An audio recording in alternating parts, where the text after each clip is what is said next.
So in this video, I will be actually using my Nikon Z50 with my RodeVideo Micro as a shotgun microphone, and I'm going to put this to the test. Nothing fancy, just a simple vlog test to see whether or not you can actually vlog with a Nikon camera. So I'm going to do that right now. Stay tuned. I am recording. I'm using my kit lens right here, 16 to 50. And we'll see how this actually does. Since I am outdoors and I'm using this more as a vlogging camera instead of an actual A-cam, the difference is when you're vlogging, you probably don't want to be constantly changing the settings. And what I'll be doing is putting this on full auto. If you vlog, I highly suggest that. So now it's on fully auto. The conditions itself are extremely harsh sun with some wind. So the cool thing about this is why it's recommended for vloggers is instead of the articulating screen up, it flips down. So now I am vlogging in 4K. You have ambient sounds going on, and I have my audio quality set at 12, and this is what it looks like. Since one of the things about this camera is that there's no IBIS, so what you're essentially relying on is you're actually relying on Nikon's VR or vibration reduction, aka kit only image stabilization, and the body itself does not have any sort of IBIS, but there is electronic VR, but that crops in, and for me as a videographer, I want to be able to use the best quality and the most of my sensor, and I'm only relying on the kit lens VR.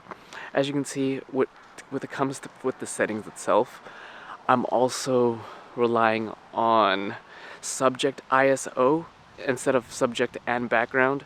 So what you can do with the ISO within this Nikon is that you can make sure your subject and the background is, I would say according to Nikon's camera or computers, that it's properly lit, but I chose to make sure that only the subject, so whatever it's focused on, is properly exposed with the auto ISO settings. So I chose that.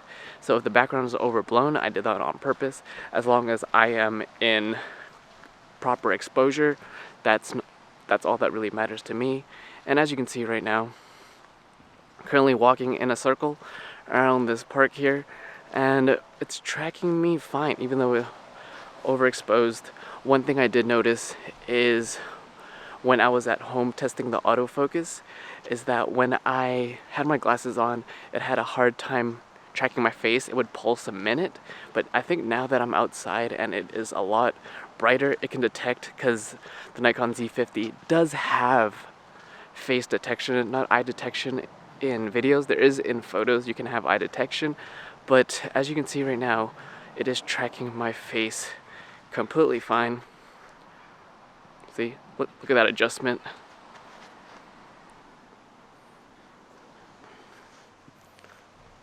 And I am adjusting completely fine. If you're putting on auto, one of the things that I say the strongest suit about the Nikon Z50 is that when it comes to exposing and auto exposure when you put your camera on manual, these guys, I've seen comparison videos where it does better than the Sonys and the Fujifilms. So yeah, that was my little test when it comes to how it looks like when you use a Nikon Z or Z50 for vlogging. One take shot, you know. And honestly, yes, the screen flips down, but when I'm looking down the screen, it actually looks like I'm looking and talking to the camera, which is good, because the articulating screen to the side looks a little off, because you can actually tell if I look there or if I look up. So that's one of the benefits of having the screen down, is it actually looks like I'm talking to you guys, and the only downside is you can't put a tripod underneath this. So what I'm gonna do now is I'm gonna take my Sony here, take off this vlogging. I'm gonna show you guys the only downside of using this as a 4K vlogging camera is if you want to have a tripod for this guy and you have a little cute little vlogging setup, right?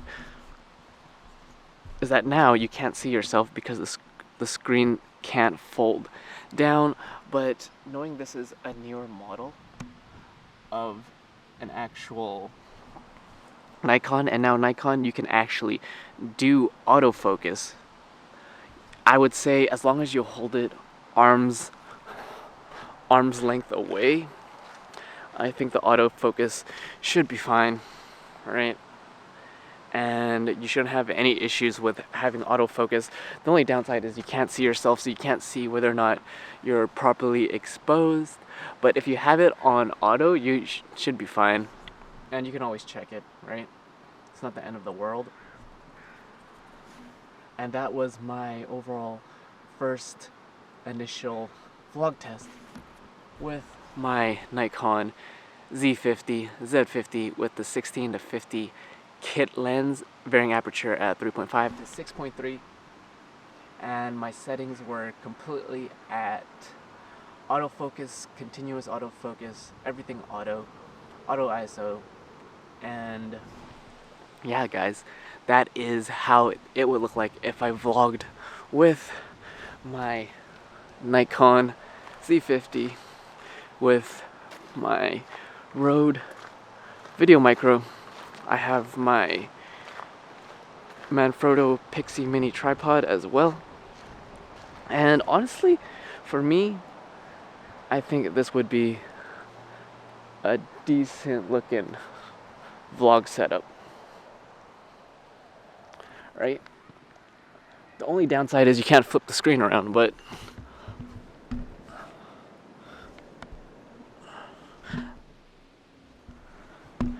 so you can't have like, you don't know where your framing is, you don't know how it looks. But if you want to just hand hold it, and take off this guy here.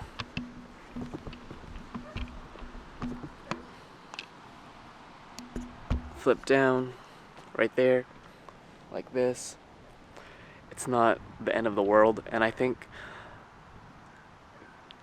it's good for when you, why is it focusing? Touch focus off, touch focus. There you go. So yes, the only downside is you always have to hold it like this if you want to see yourself.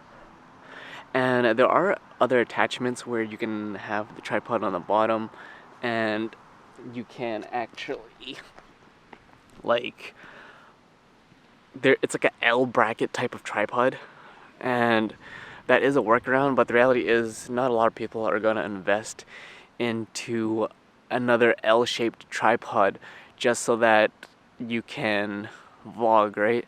So if you're completely fine with holding it like this, I don't think it's the end of the world. And although I don't think it's the best vlogging camera, you can definitely vlog with the Nikon Z50. Autofocus looks fine to me. I have my settings at the highest sensitivity and the highest speed, and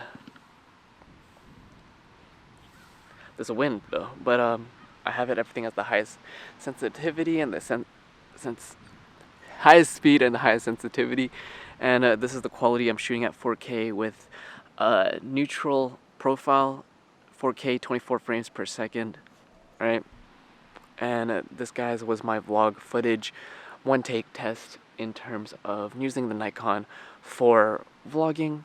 And yes, my arm is getting a little tired, so if you were to have this as a my overall thoughts is, if you were to have this as a dedicated vlogging camera, then yes, invest in a L-shaped tripod so you can see the screen underneath, and also, yeah, invest in that.